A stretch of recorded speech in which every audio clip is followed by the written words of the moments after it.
सोचिए, जब श्री कृष्ण ने अपनी आंखें बंद की, क्या उस पल सब कुछ खत्म हो गया था? क्या भगवान सच में धरती छोड़कर चले गए थे, या फिर उनकी मृत्यु के बाद भी कुछ ऐसा हुआ जो आज तक एक रहस्य बना हुआ है?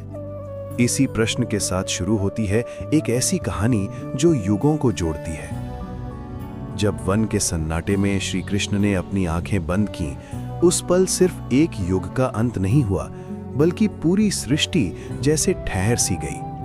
पवन रुक गया, पक्षी चुप हो गए और धरती ने समझ लिया कि द्वापर युग की लीला यहीं समाप्त हो चुकी है। लोगों ने माना कि भगवान चले गए, पर वास्तव में कृष्ण अपना सबसे बड़ा रहस्य छोड़ गए थे। शास्त्रों के अनुसार श्री कृष्ण के शरीर का अंतिम संस्कार किया गया।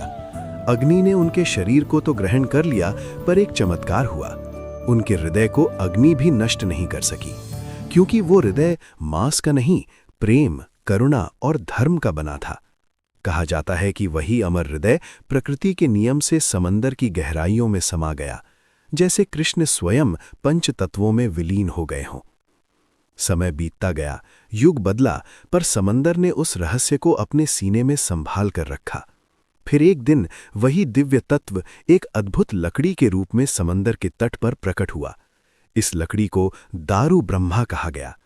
ना ये साधारण वृक्ष था, ना ही साधारण लकड़ी, बल्कि भगवान के अमर अस्तित्व का प्रतीक था।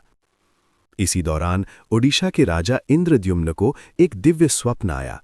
स्वप्न में भगवान ने कहा, नीलाचल पर आकर मुझे स्थापित करो, पर मुझे आंखों से देखने का प्रयास मत करना।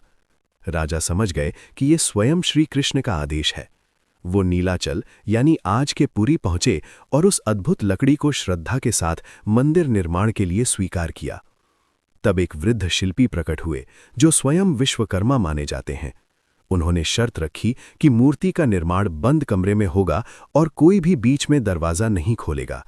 दिन बीतते गए, पर जब कमरे से कोई आवाज नहीं आई तो उत्सुकता और चिंता के कारण दरवाजा खोल दिया गया। उसी पल शिल्पी अंतर्धान हो गए और मूर्ति अधूरी रह गई। बड़ी गोल आंखें, अधूरे हाथ पैर।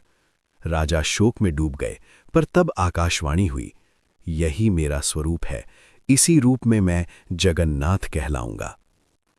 तब समझ आया कि भगवान रूप से नहीं, भाव से पूरे होते हैं। इसी अद्भुत स्वरूप को स्थापित कर जगन्नाथ मंदिर का निर्माण हुआ। आज भी जगन्नाथपुरी में भगवान अपने भक्तों के पास आते हैं, रथ यात्रा के रूप में। ये कहानी सिर्फ एक मंदिर की नहीं, बल्कि इस सत्य की है कि कृष्ण गए नहीं, वो जगन्नाथ बनकर हर युग, हर हृदय में आज भी